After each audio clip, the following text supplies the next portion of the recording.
Hi, my name is Stephen McGee and I'm the author of Electrical Forensics, and we're going to do some forensics work on stray voltage. And right now in the red we're looking at the AC waveform on the utility system at my home. That's the 120 volts cycle sine wave, and pretty much have one cycle on the display. And in the yellow is the voltage that is on the grounding system. So yeah, the grounding system is supposed to be a ground potential, but not at my home. And the utility company is currently denying that this occurs at my home. And every time they send an engineer out, he refuses to measure it and produces bogus reports back to his company management team. So I'm getting a little bit fed up of this, and we're going to keep on doing some stray voltage measurements until the utility company acknowledge this problem. And one of the things I research is actually the dry human contact to stray voltage. And I'm going to show you that. So this is my hand. It's a little bit damp and sweaty right now. And we have the probes here. So I'm actually going to put my hand across the non-electrified ground rod connection, and I'm now touching the utility ground connection. So you'll see there's no change. I'm going to take my hand off. Okay, I'm going to reconnect it. I'm going to take it off. And I'm going to reconnect it. So the point is that the dry human contact voltage isn't really any different. So that's why I never put the resistor in, because actually research long-term human exposure, dry contact exposure to stray voltage. And I can tell you, this voltage makes the human very sick when you're in contact with it for a long period of time. So what it does to me is I actually get heart arrhythmias if I get in contact with this for a prolonged period of time through an anti-static strap. Or if I walk around the house barefoot for several weeks, I'll end up with heart arrhythmia. And I can simply turn off that heart arrhythmia by making sure I don't come in contact with it, either by disconnecting myself from the anti-static strap or by disconnecting myself from the floor by putting shoes on. So one of the things that people commonly say about stray voltage is that you need to put resistors in to get a correct measurement. And there's some ambiguity as to what size resistor to go in, but it's typically either a 500 ohm or a 300 ohm. So we're going to start off with a 470 ohm. So this is going to approximate for our 500 ohm resistor. It's actually a little bit less. It's going to put a little bit more stress on the system. And there it goes. It's just gone in. So the thing that I've noticed with the stray voltage is whether it has the resistor in or out, it doesn't really change that much at my home. And that's because there's a lot of current availability between the non-electrified ground rod and the utility electrical system. So there it is with it out, and we get a RMS value currently of 720, and when we put it in, it drops down to 587 millivolts RMS.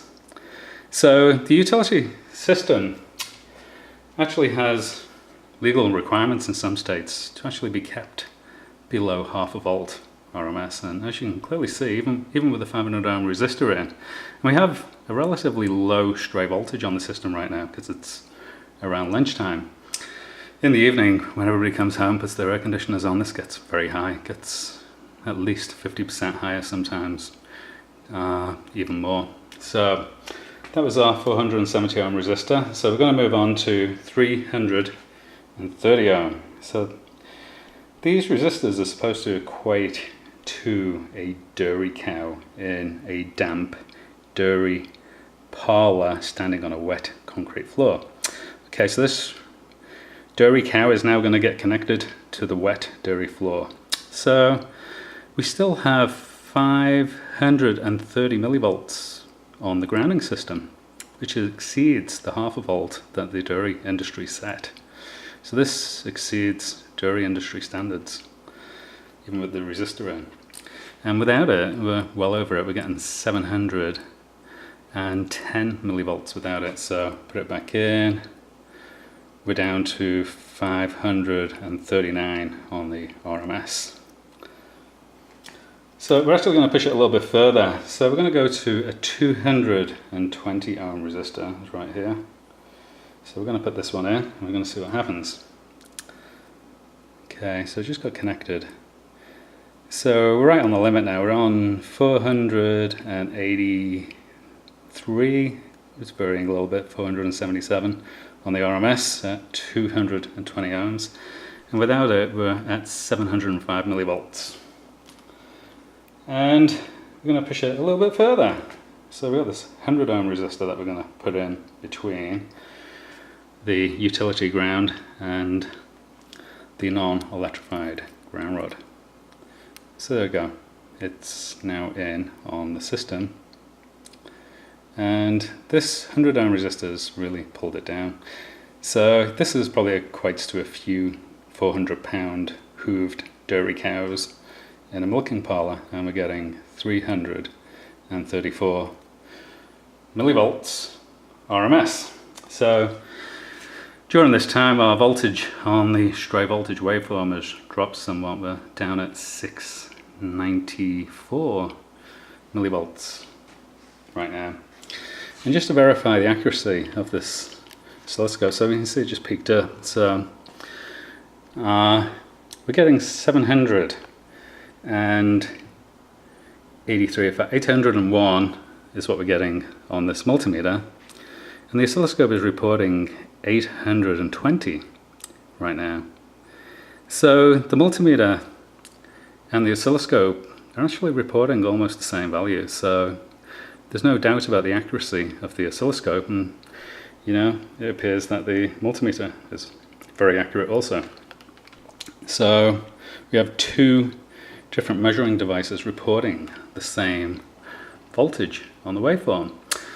So that's stray voltage for you, and wet dairy cows in wet milking parlours. And one thing I can tell you is that this half a volt regarding dairy cows was set decades ago from what I can gather, and it's actually much lower now. They're seeing problems in the animals, fractions of that half a volt value, and it matches what I'm seeing at my home. So as I say, if I walk around my home for any extended period in contact barefoot with the tile floors of my home, I get sick.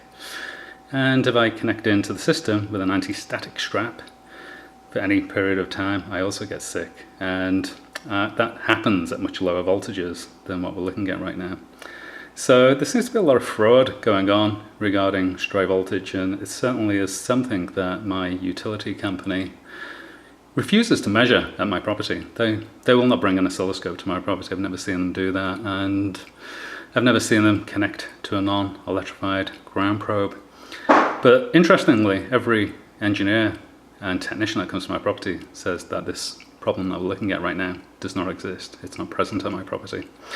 And unless I'm imagining things, there is definitely a yellow waveform that is coming from the electrical grounding system. And at my home, the electrical grounding system is linked to the utility neutral connection, and those two readings are identical. So that's stray voltage at my home, and the extensive denials of my utility company about what we're looking at doesn't exist. I hope you enjoyed the presentation, and I wish you the very best of health. Thank you.